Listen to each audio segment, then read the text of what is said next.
Welcome to the Restored Living Podcast. We're your hosts, Josh and Jalen Harrell. We are a husband and wife who are passionate about partnering with people to rebuild, restore, and renew their lives to the purpose God has for them. In 2018, God took our broken marriage and restored it to something beautiful, and we believe He wants to restore the parts of your life that seem broken too. Join with us as we talk openly about what it looks like to walk out restoration in Jesus and what it means to let the cracks in our story become the greatest evidence of God's love for us. This is Restored Living.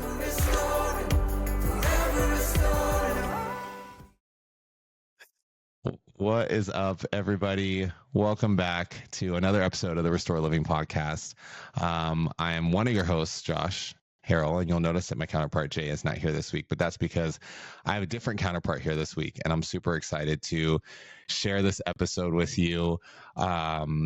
I have been looking forward to this for a long time, and finally reached out to my buddy Chris here and said, hey, would you be down for hopping on camera and doing a little podcast session? And he graciously said yes. And so I'm super excited for today. I want to tell you guys a little bit about my friend Chris here before we start, and then I'll hand over the mic to him, so to speak.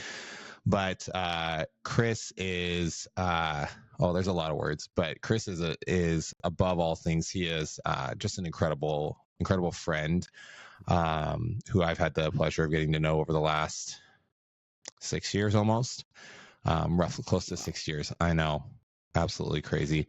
And we met him and his wife Steph through social media, which is just so bizarre that that's how a lot of relationships happen now.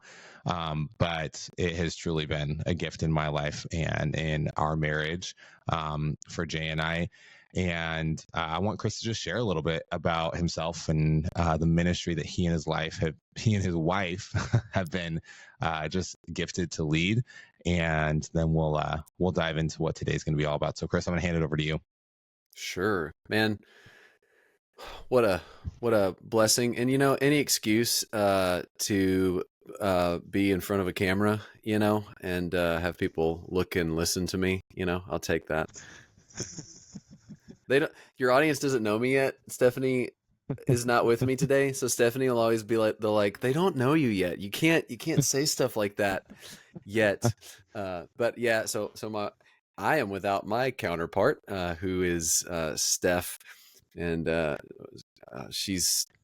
we have a ministry together. We travel and share our story of miraculous redemption. I often refer to her as my former ex-wife, because that is the quickest way to sort of, with humor, explain our story. We met and married young, and we've been on the podcast before. So if you have longtime listeners, they'll maybe recognize my voice, but yeah, so how could they forget?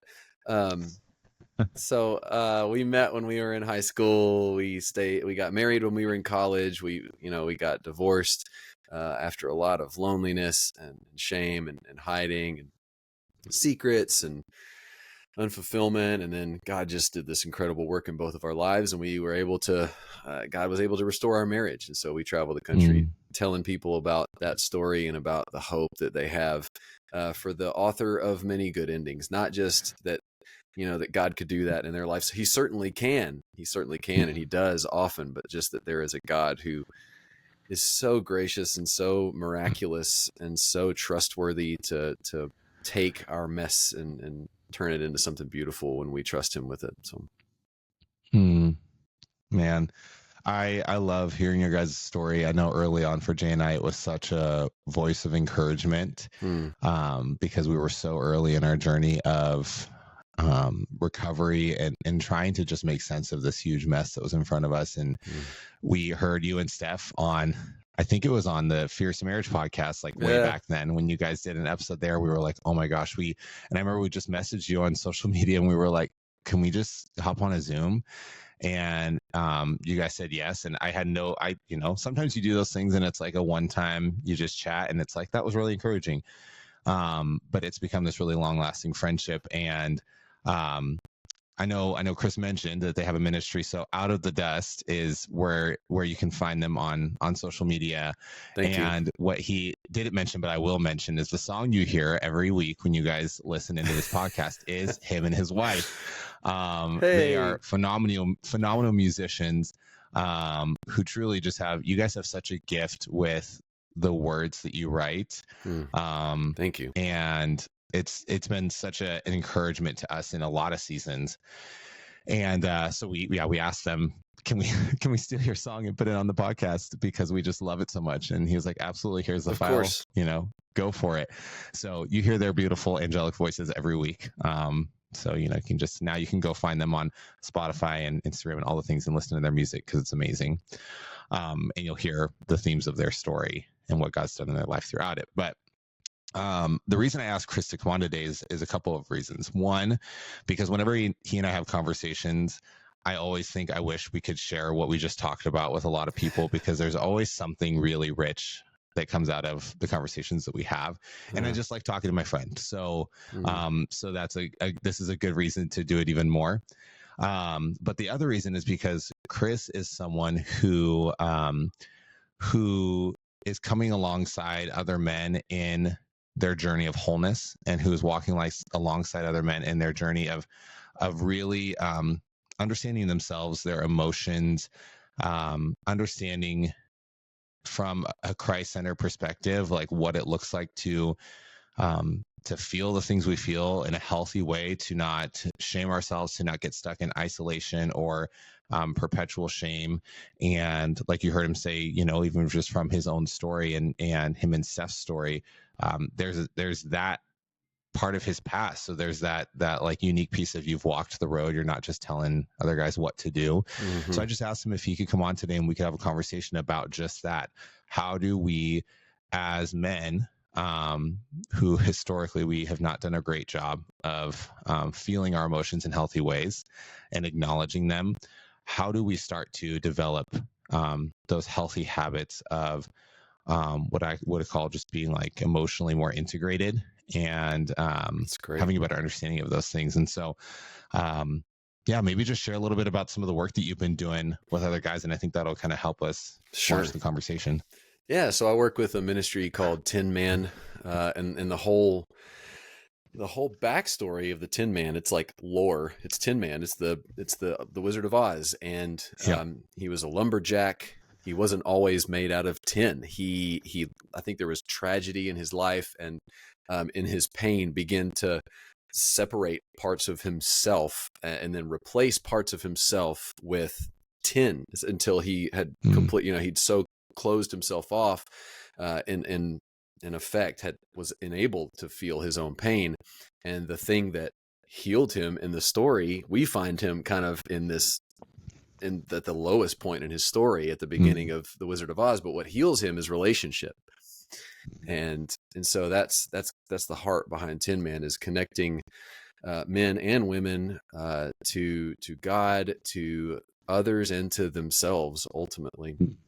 And it's just it's a beautiful thing to get to walk through that with men and to set men free from all of the tapes that we hear. Tape is kind of an anachronism for this day and age, but all of the stories, all of the lies, all of the things that we hear over and over from culture about what it means to be a man and what it means to be healthy and whole and to walk in the fullness of life that God designed us to walk in. And in order to live fully, we have to feel fully. And in order to feel fully, we have to acknowledge the world and live life on life's terms, because life hurts us, life wounds us.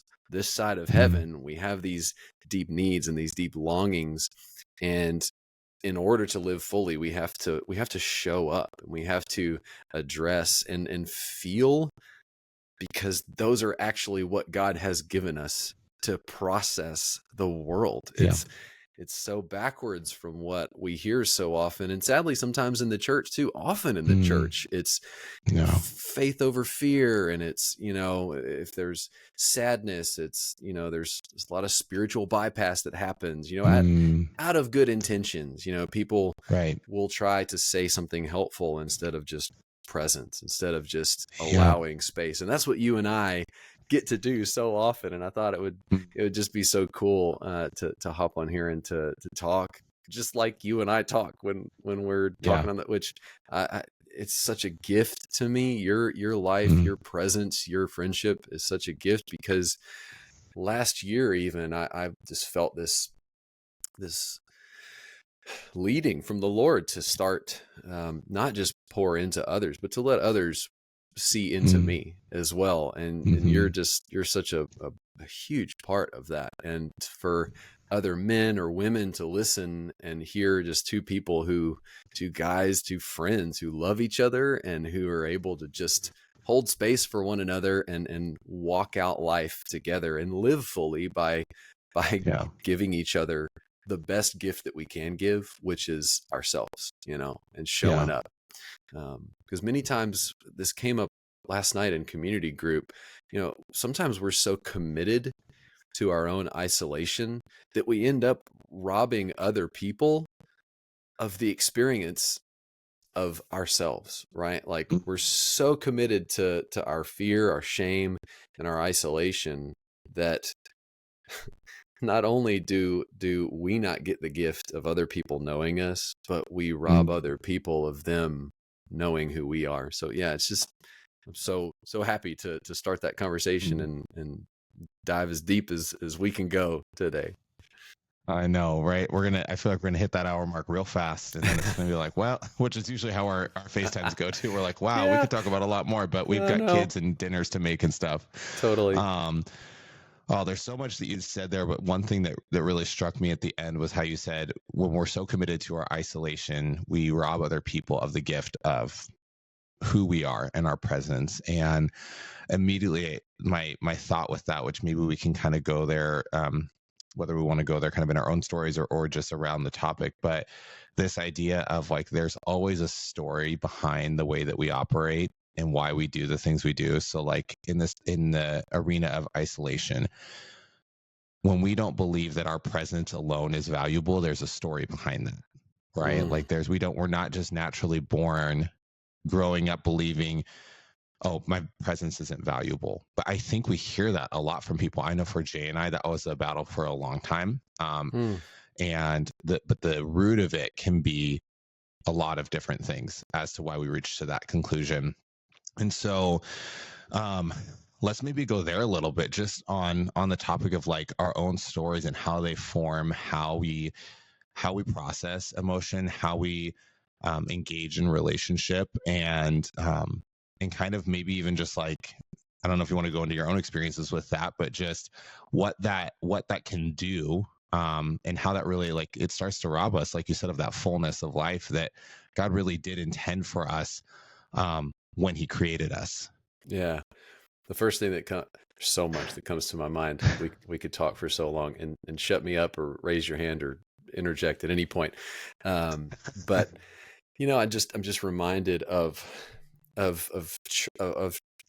sadly of churches that, when we talk about the gospel, when we talk about what it means to be a Christian, oftentimes it's some either intellectual assent or it's some sort of theological statement. It's not about walking with Jesus, being like Jesus, and ultimately apprenticing, as John Mark Comer would say. I'm such a fanboy of his, but to apprentice underneath him, and to eventually apprentices, disciples become like their teacher, right? And when we look at the life of Jesus, when we talk about living fully, Jesus came to fill full what we had missed in sin. And if you want to just define sin as not being in union with God, humanity failed at that. Yeah. And Jesus came to show us what it means to be fully human, right? He was also fully divine, but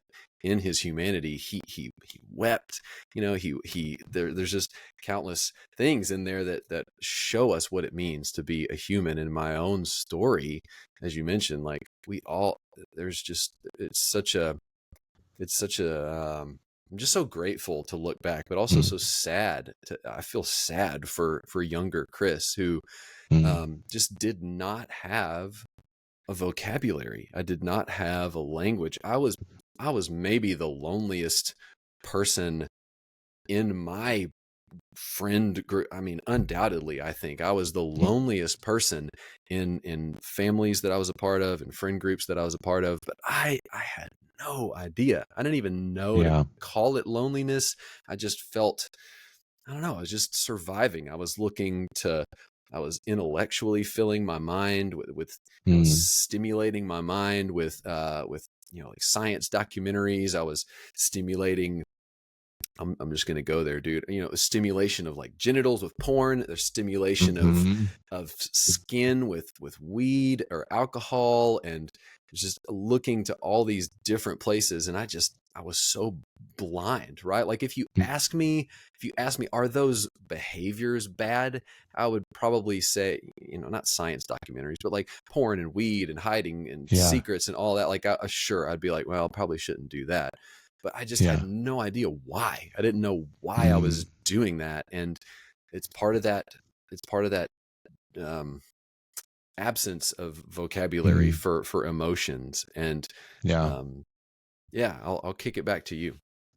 Yeah. Well, and thank you. I mean, thank you for going there, because that's what I want this conversation to be, that. And I think we have to go there. I think part of what gets us in the mess of the isolation and the loneliness is a belief that we can't go to those places because people, again, don't have the capacity to hold space. And that is, I think, what you and I have both grown to learn. And I would agree, in that sense of like as we grow in our capacity to hold space, we don't shy away from those parts of ourselves because they're real. Like whether we want to say them or not, or even know how to say them, I think back to similarly, just not having the vernacular and the understanding of like what I was feeling. My body, I just knew my body and my heart weren't okay. Like I probably knew that, but there was no sense of knowing what that meant or what was going on. And so you start to grasp at things to cope. Like it's your body's way and your mind's way of trying to make sense of some kind of brokenness that is going on. And right. I think the Apostle Paul calls that, like, I've started calling it a trap. It's a trap. There's a deception.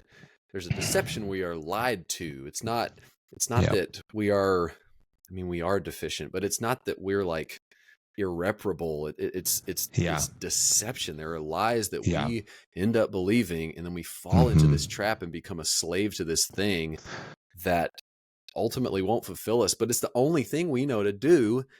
And we're afraid to show up. We're afraid to show up with the truth because there are more lies that say you're the only person like this.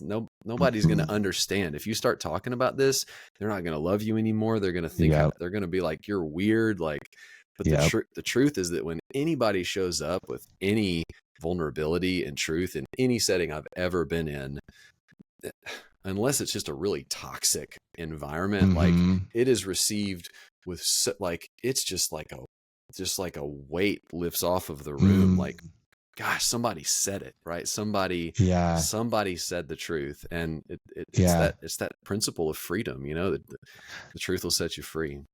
I got goosebumps as you said that, because the imagery, I just saw like a group of people sitting in a circle and this one person like opening up their mouth and saying something that no one else would say. And like, it was literally like a shroud just like lifted off the whole group, which is so wild to me. I have never thought of it like that until you said that when we say what's real, when we say what's honest, not only does it lift a burden off of our own souls, like we drop something off that we're not supposed to be carrying, but it lifts the expectation off of others that they need to do the same, right? And it sets a precedent for honesty and vulnerability, which is, interestingly enough, one of the things that we shy away from the most because of this lie and this deception that it's going to make us look weak or bad or somehow irreparable, right? And in reality, it is the exact thing that we're called to. Like, Jesus was very honest. No, he did not sin, but he was very honest about his experience. Like he didn't hide, he wasn't hiding anything from anyone. There were no secrets with him.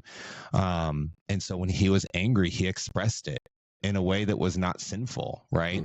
When he was sad, he expressed it, but he didn't like let the sadness swallow him up. When he was joyful, he was joyful. Like that is honesty. And the hard part is that we have been taught certain emotions are good and certain emotions are bad.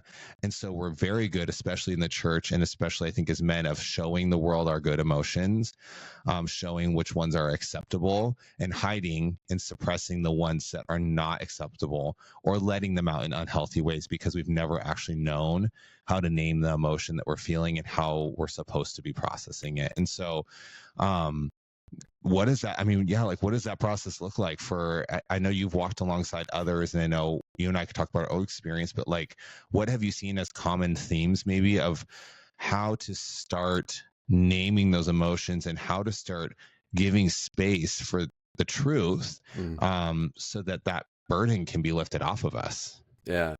I mentioned in my own story, and if anyone's interested in any of this kind of feelings work, I mean, I'm sure you've mentioned before, but Dan Allender is great. Like Chip Dodd, Voice of the Heart. That's kind of the primary, that's the locus point of our work with Tin Man. And, I mentioned this stimulation, this sort of sensuality that we seek. And that comes from a desire to feel gladness, right? So that comes from, we as humans, like we want to feel that joy, but we will turn to what Chip would call sensuality without heart, which means we're seeking some sort of stimulation of skin, genitals, mind. It manifests in all sorts of different ways. But I loved what you said, because there's this idea that true gladness is actually not a goal. It's a byproduct of walking through, of feeling the other things that we're sort of burdened with, right? When we can show up truthfully, in the cringier the better. Honestly, when I'm in groups, I love, like, as it might make some people uncomfortable, but the cringier the better. Like the cringier you think your truth is in my presence, the better. Like, because as long as it's true and it's your experience, like it's incredible to see that happen. And so you mentioned good emotions versus bad emotions, and that's one of the first things I talk through with my clients when I meet with them. And it's not, this, but just to clear the air, it's not a full-time thing. Music ministry is our full-time thing, but I do get, a handful of guys that I get to do this with, and it's one of my favorite things. But, one of the first things that we walk through would be to say, we are taught that there are good emotions and bad emotions. And in the Voice of the Heart, there's just 8 emotions. And when you look at that list, you're like, wait, only one of those is positive. Because gladness is kind of at the bottom, and there's anger, there's fear, there's shame, there's guilt, there's sadness, loneliness, gladness. And so the most common thing is, why is there only one positive emotion? And I love flipping that on its head. Its head and saying, no, they're all of these are good. They're all good emotions. They're not bad versus good emotions. It's all tools that God has given us to process. So when we think about, when I meet someone who, a client or a friend or whoever, who is, just sort of riddled with a lot of what I was riddled with, oftentimes what you find is that giving language, giving voice, giving vocabulary to these things, and turning back and looking into your own story and pulling that forward to your experience now, or just naming your experience now, it's wild, but it doesn't make any of the problems go away. But just being seen, being known, it creates some sort of spark of healing just by naming it in the presence of another human, or in the presence of God. You begin this step towards healing by simply naming your experience, and moving out of impairment, as we would say. You're moving out of the impairment. So just for example, the impairment of fear is control or anxiety, right? So when we're not willing to just feel our fear and say, I am afraid of, let's say, sickness. I'm afraid that my kid is sick, or my mom is sick, or family member is sick. I'm afraid that they're going to get sick and die.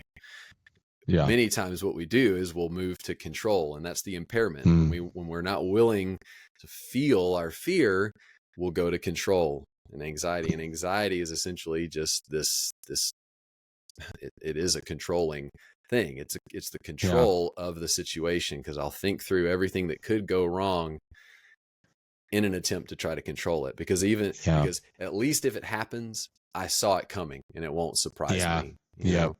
So when we move out of that and we just admit, I'm afraid, it doesn't make the problem go away, but you begin to move towards and receive the gift. And that gift is what we need. In fear is protection. What we need in fear is some sort of refuge, right? And then biblically, the gift of fear is wisdom. The gift of fear is wisdom. And each emotion kind of has this sort of impairment and need and gift associated with it. But the feelings themselves are just the truth of your experience. And walking in that truth is what begins the healing. There's a quote, and then I'll kick it back to you. But my sort of trainer, my mentor, my guru, Jedi master, Phil Herndon, who co-wrote the workbook that goes alongside of Voice of the Heart, he quoted this neuroscientist who basically said that in counseling work, in coaching work, you're hanging out until the relationship does the healing. And that takes so much pressure off of us as friends, off of us as brothers, off of us as people who just feel hurt, who feel pain, who feel fear. It's really just showing up and bringing you, and that begins the process of healing. Man. And I would say that I mean, I can attest to that I have experienced that, even in our conversations, because you, Chris, were one of the couple people, and probably I would say the closest person who navigated some really dark seasons of life. And when I say dark, when you read those Psalms where David's like despairing and he's just like, I'm being attacked on all sides. I'm like, oh man, those were the only like comforting scriptures in that season of my life. But it wasn't that you had all these answers. In fact, most of the time your response was like, I don't have an answer for you. But like, I see you and this sucks and it hurts and you're in pain and I'm sorry. And that's it. Right. And sometimes we think, I'm with you. You're not alone. And and that was, it's true, because over time, like you just said, the relationship starts to heal. I just saw one of my friends share the same thing a couple of days ago. She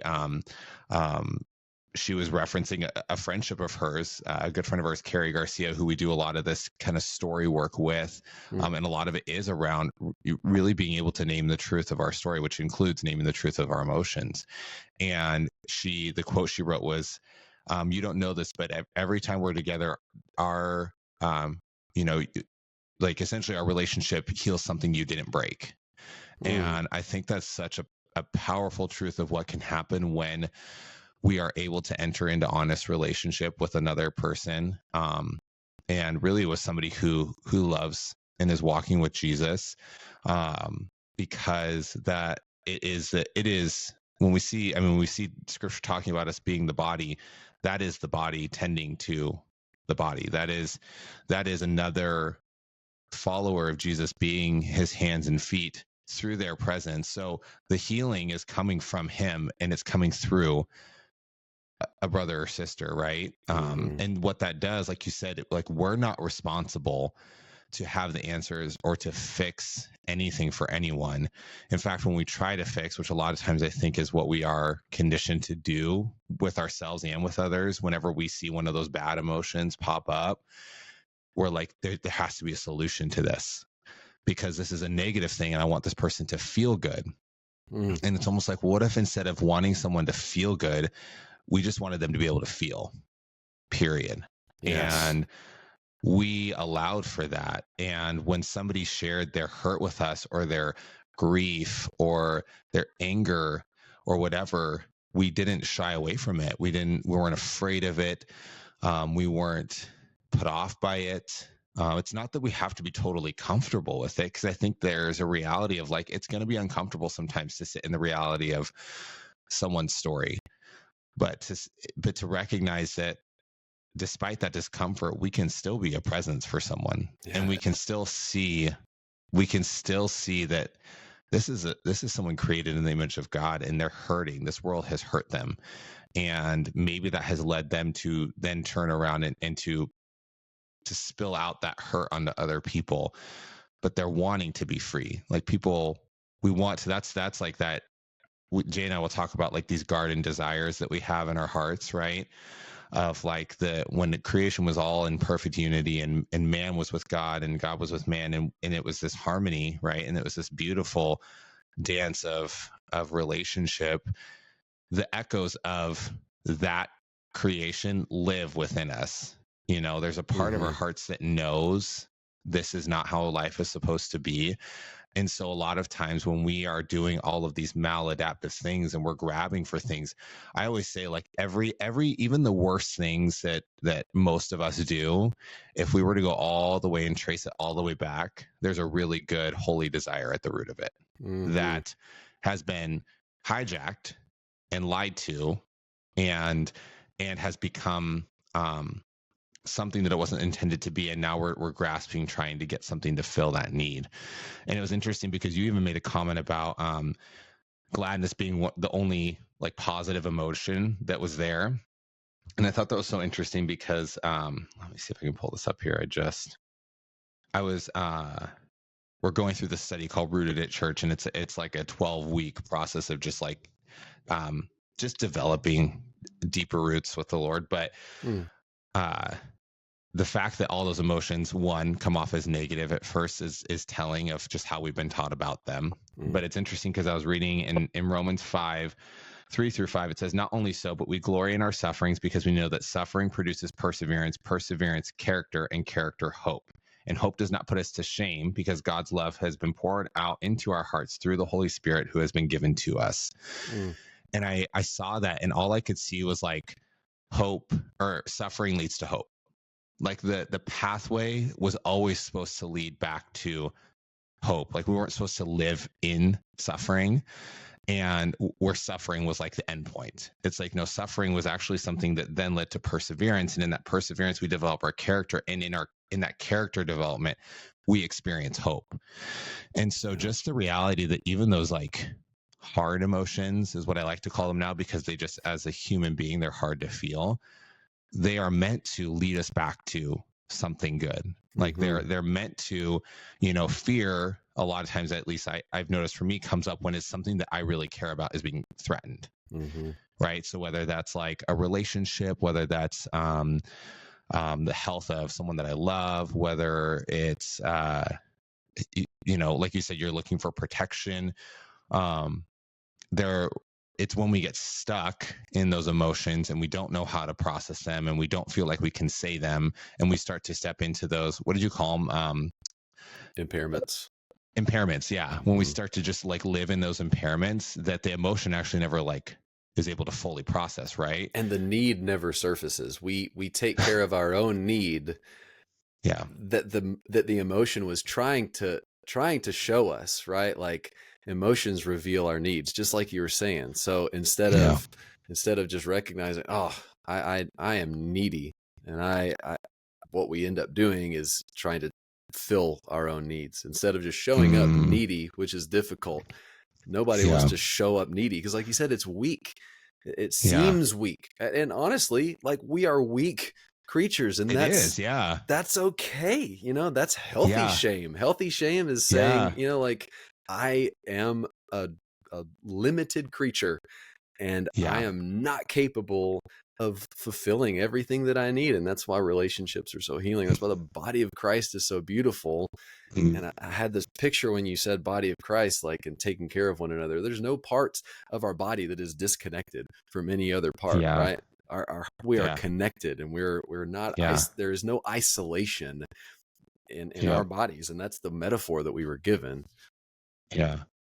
and it all serves, every part of it is, I mean, you even think down to the finite pieces of like all the tissues of our body are so woven together that it's not just like we're kind of piecemeal together and everything's attached, but really loosely. Like it is, everything is firmly attached in our bodies. When we see that analogy of like the body of Christ, we're meant to be firmly attached to other brothers and sisters within the family of Jesus. We're not meant to just like kind of know some people and go to a church on Sundays and like maybe sit near the same people, and maybe we sometimes like ask how their kids are doing, or we are like, oh, how was that message? Yeah, it was really good. Yeah, I think so too. And it's okay, we'll see you next Sunday. I think that's a lot of the kind of community, if I can even call it community, makeshift or maybe kind of imposter community almost. Like it's not the real thing, but I do think it's what a lot of us have settled for as like, this is just what community. It's way easier because like you said, it's really hard to show up needy to people. And I love that you said that, because needy has such a negative connotation to it. We talk about it when someone's too needy, like we cringe at it. We're like, oh, they're so needy, or they're clingy, or whatever. And that can be real. Like you can get to an unhealthy level of codependence, but that's not what we're talking about here. We're talking about the legitimate needs that every human being has that can really only be met and fulfilled in relationship. And that's not just human relationship, obviously. Like God is ultimately the perfect one who can fill the needs of our heart. Even if our circumstances don't change, as we develop relationship with him and understand his character and who he is and what he's like and how he speaks, his voice, it starts to replace some of those false tapes that we've been given, right? Some of those things that we've been told to play. But in that process, we've also got to be developing those relationships with other people who can hold the space for what we're experiencing. And we need scripture, we need prayer, we need disciplines. But at the same time, like our community group was last night, and I sat and prayed at the end and just was marveling at the embodied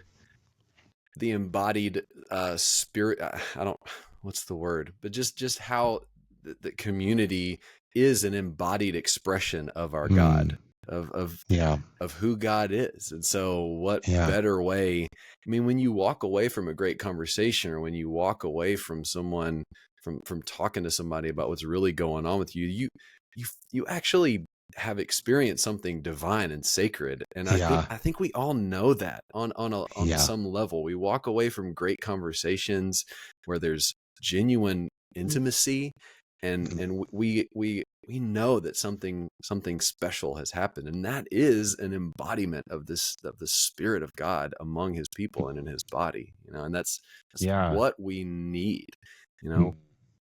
is to be robbing ourselves and other people of that experience because of these narratives that we have of, I'm too messy, I'm too broken, the reality of my experience is too much for someone, is a really sad, like we settle for a really, really bland Christian life, if you want to call it that, where we are followers of Jesus by title, but in practice our lives look nothing like his did. And I've been reading John Mark Comer's book, right? Practicing the Way. Me too. I'm glad. I remember I texted you and you're like, I haven't started it yet, but I'm going to crack it open. But being with Jesus, becoming like him, be with Jesus, become like him, do as he did. Those are kind of like the three things that he kind of postulates in his writing of what it looks like to actually apprentice with Jesus. And I mean, I would say up until probably a couple years ago, I don't know if I would have called myself an apprentice of Jesus. I think I was like on my way there, but that idea that a lot of us settle for a life that really looks very little like the life that Jesus actually intended us for, and why he came to die. Like his death, burial, and resurrection wasn't just for an eternal salvation that starts when you die. It's for this like eternal redemption of your humanity too. Like it's redeeming the human experience from the moment that you accept the truth of what he did and the truth of who he is. Like that's supposed to begin in that moment. I read this redemptive morning. process. He said, Christianity, Jesus is less concerned with getting you into heaven as he is with getting heaven into you. Yeah. You know? And it's so, that quote, man, I remember hearing that. And it's sad to think that we have maybe not been given that image of the Christian life and what it's meant to actually be, and what it looks like to be a follower of the way, right? If we're going to call it what it is. And so that can be hard, like the tension of living in the reality of what life is now, and like the emotions that we feel now and the brokenness that we see now, while also walking with Jesus at the same time. And this idea of like suffering leads to hope, and that doesn't make any sense. And I think that's a lot of times why there's this kind of like shying away for believers from these harder emotions, is because it feels a little bit like to acknowledge that I feel hopeless, or to acknowledge that I feel angry or jealous, or that there's hatred in my heart. Like, to acknowledge that, is that to then say that I'm not a good enough Christian, that I'm not a good enough follower of Jesus if I'm feeling these? I shouldn't feel these things. I remember thinking that a lot. I shouldn't be feeling this way. Don't shit on yourself, right? Feel free to use that one. Oh, that's awesome. But like, just a sense of there's certain emotions we should and should not feel. Right. And so how do we start to integrate that, right? To say, yes, I'm a follower of Jesus, and I am growing to become more like him. And I'm struggling with sadness, or at a deeper level, depression or anxiety. And how do we like reconcile, or those two things that seem like they're kind of oil and water, Yeah. So it's amazing what happens when you tell the truth. Like Stephanie and I have this benefit of getting to travel the country and see the expression of God and the expression of communal faith all over the country. And a lot of times we will enter into communities or into groups where they're kind of asking similar questions. It's like, we want that. How do we get that? And it had to have been the Spirit in me. But the first time I was asked that, I said, you have to go first. You have to begin. If you don't find yourself in that kind of a community, which I think kind of lands the plane for us a little bit. It's like, we're talking about all this stuff, and I know there's got to be people listening where it's like, I want that. So what do I do? Yeah. And the answer is, if you don't have those communities, if you don't have those relationships, you got to go first. And you will be amazed. You'll be amazed at this reciprocal thing that happens in the heart of a person who sees you bringing who you are into that relationship. And that is intimacy.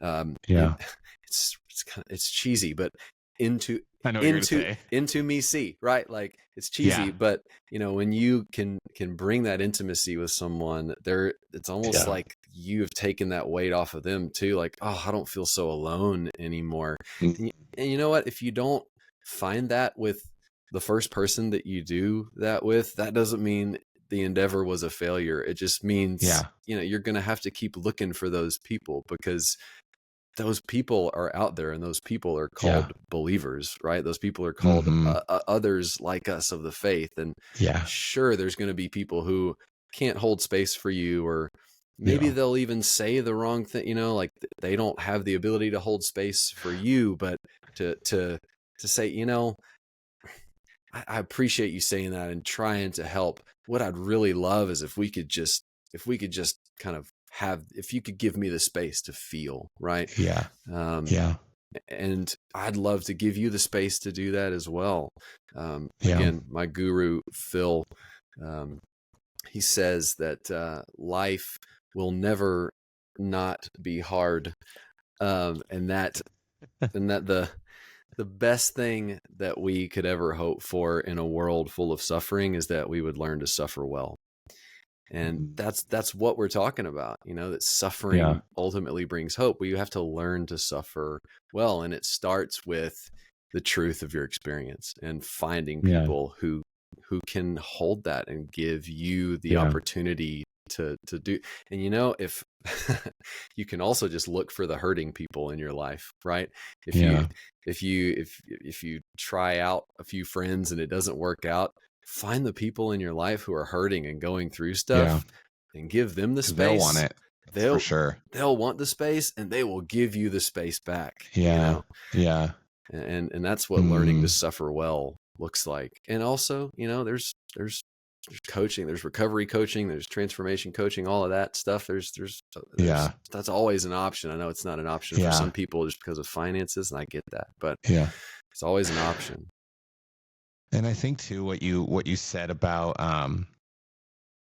suffering well, I think part of that, and you've alluded to this, but part of that is you've got to suffer in community. You can't suffer in isolation, right? So correct. Totally. Even if we look at scripture and we look at Jesus' deepest moments of suffering, if we're looking at him as our template for how to live a good human life in relationship with the Father, even in his deepest moment probably of sorrow in the Garden of Gethsemane, and he goes and he's got Peter, James, and John with him, and he's in the garden, but he's like, stay with me, which those friends end up sucking really bad and they fall asleep on him. But just to show, okay, even I think part of that is Jesus, the part of the reason that is there and knowing that they fell asleep is the fact that yes, there you will find people in this life, you will find humans who will be those people who can hold space for your suffering, who can endure with you.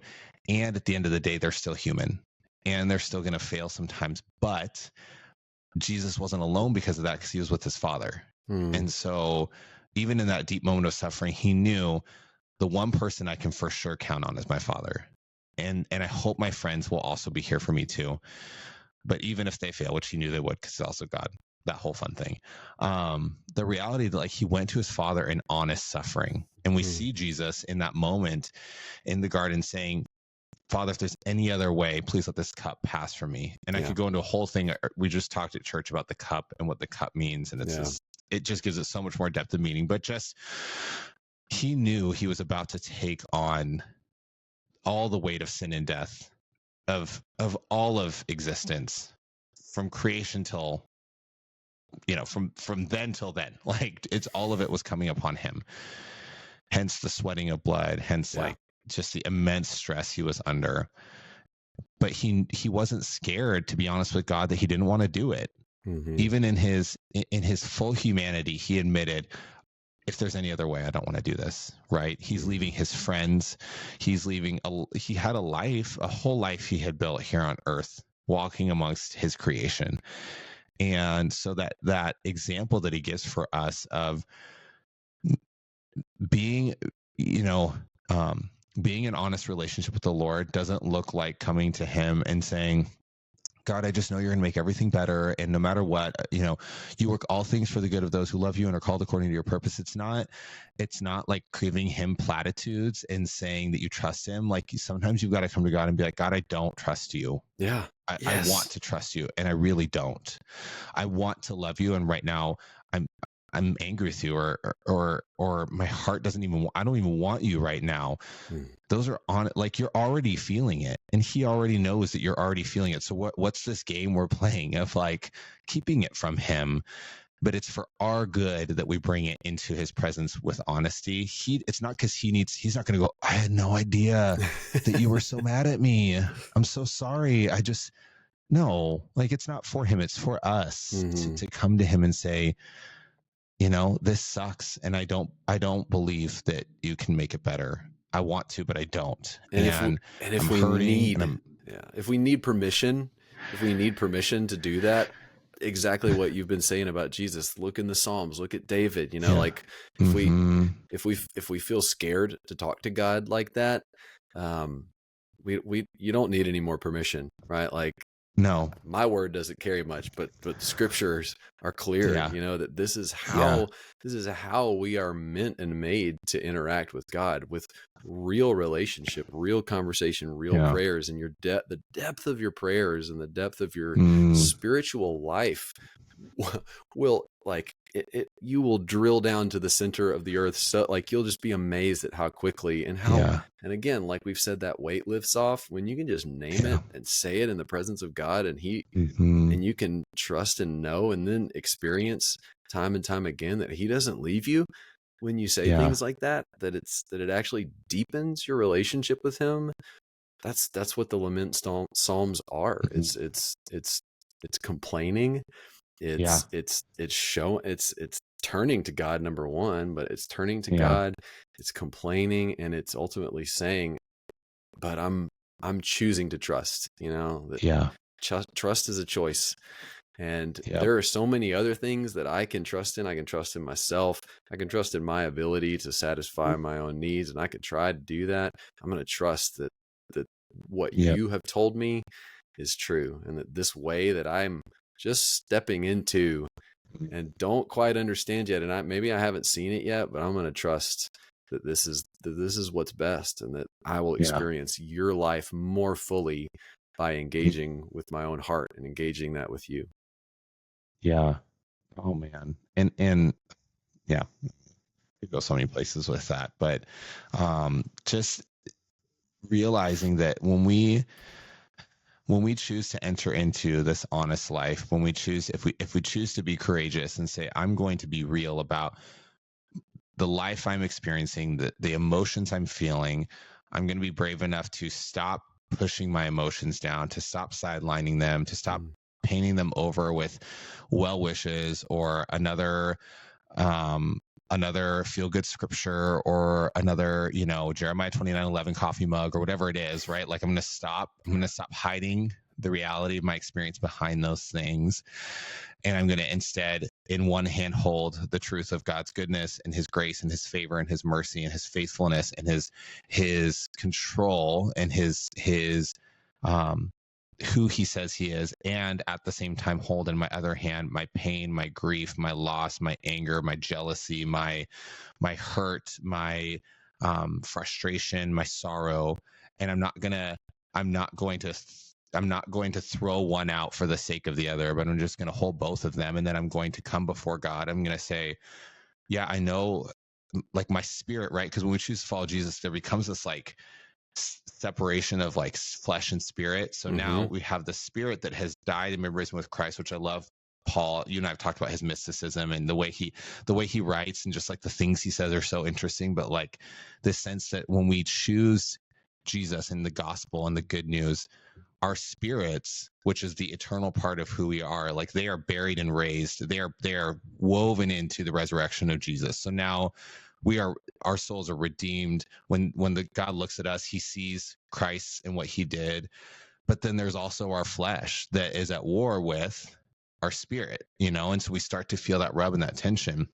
And that is bringing the reality of our fleshly experience and our earthly experience and holding it at the same time with the reality of God's goodness and who he is, and saying, I'm going to bring both of these things before you, God. And I'm going to say, I know these things are true, but like my heart feels these things.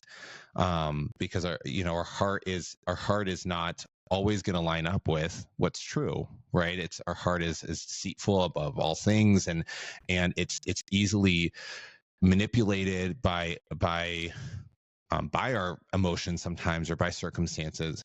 But it's just bringing those things to him and just saying, like, I don't know what to do with this. These things don't feel like they mix. Your goodness and my pain don't feel like they mix, and I don't know what to do with that.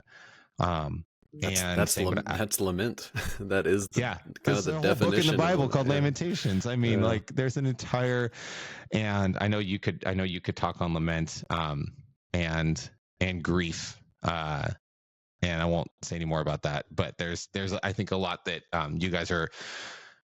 God is using you to speak into that space of grief and loss and lamenting and kind of redeeming the goodness that there is found in lamenting and in sorrow, because there is very it's how we know him best. We know him best through our sorrow and our suffering. And so, yeah, I don't know. Any final thoughts that you have on this topic? Yeah, just that no one ever looks back at the hardest times in their lives and wants to go through them again, but nobody looks back at the like easiest times in their lives and says, "Man, that was like I was really just learning so much during that time." The times that we are in pain and walking in that are the times when we grow the most. And so, yeah, if you want to, if you hear this podcast later, if you just want to like track what Stephanie and I are doing, or Out of the Dust, what we have a project coming out that's about lament. That's what Josh was sort of talking about. And there'll be a devotional to kind of go along with that. So if you want to follow along and be looking out for that, if you want to connect with your heart and listen to some music, this quote I love, where words fail, music speaks. And so, yeah, that's what the heart behind this project that we have coming out soon is all about. It's called Stages, and it's an exploration of all of what we've been talking about. Yeah, man, I'm excited. I know you said that it's probably one of the things you're most excited for that you guys have ever done, and I'm excited for how the Lord's going to use it. I do think He uses music in a really powerful way when it's written just under His covering, and I think that's something about you and Steph is that you guys live life in His presence. You guys live life under His covering, and so the things that come out of you guys, and like none of us do it perfectly. We're all human, but you guys submit your humanity to Him, and you guys bring the fullness of who you are to Him. And I think because of that, He, through you guys and through your music and your story and the ministry that He has entrusted to you guys, He brought hope to our marriage in a really dark time, and brought hope to my life several times, and continues to through friendship with you. And so I'm just trusting that He's going to do that on an even greater scale with this project, and the time and the heart and the prayer that you guys have put into it. And so, you guys go follow Chris and Steph. It's just Out of the Dust Music. Is it Out of the Dust or Out of the Dust Music on Instagram? Out of the Dust Music. And pretty much everywhere. Out of the Dust Music. Out of the Dust pretty Music. much everywhere, .com, TikTok, Facebook, all Instagram. All the things. Out of the Dust Music, yeah. Yeah, so give them a follow. You guys are doing a tour this summer, right? Mm-hmm. Yeah, so if you guys have a church, or maybe you just want to get a group of friends together and you guys want to host a night of Chris and Steph coming, bringing their music, but more importantly, bringing what God has done and sharing that hope through their story of suffering that led to hope with you. If you guys know that there's marriages that are hurting that need hope, reach out to them, because they're planning out that tour right now, and they do these awesome home shows or at your church or whatever it might be. But their story is you're going to see the truth of the gospel come to life through their redemption story. And so go follow them all the places. Go listen and stream their music. It's beautiful. And Chris, thanks so much, man, just for making the time today. I'm so grateful for you. I'm grateful for your friendship and the conversations we get to have. I'm grateful that we finally got to meet this year after several years of connecting, and just grateful for the work God's doing. And so thank you to you, and tell Steph too. Thank you for just your guys' hearts and your willingness to go where the Lord leads, even when it sometimes doesn't make a lot of sense, or it can be really hard, because there's so much good fruit that's coming from it. Yeah, thanks. I receive all of that. Appreciate it. Love you, man. Yeah. Love you too, man. All right, you guys, we're going to wrap it up for this week, but join us again next week for another episode of the Restored Living Podcast. And as always, let's go live today restored. Bye, guys.